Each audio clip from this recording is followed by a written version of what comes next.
meritocracy. If you produce really interesting content, interesting journalism about a topic that, you will eventually succeed. You'll succeed if you also adopt sort of the web DNA.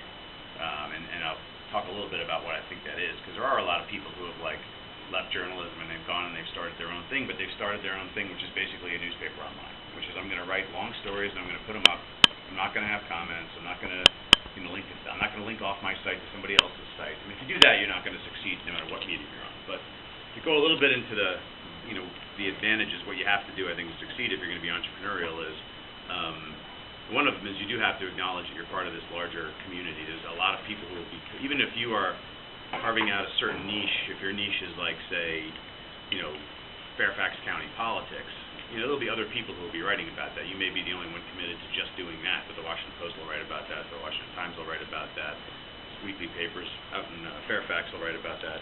So you can't just produce content about a topic and act like you're the only person producing, because the only way your site's going to succeed is if other people view you not only as a source for good, they look at your site, it's not just the stuff you're writing, but you have become a go-to source for information about that topic. And the example I use, if I go back to the Post, when I got back to the Post in 2004, there was still, most of the people in the newsroom didn't understand why I was so adamant that we had to link off to other sites. There was this crazy perception that if we didn't link to the New York Times website, nobody would know they had one. So let's just act like there aren't any other sites on the web, and people will stay on the Post site 24 hours a day, and we'll roll in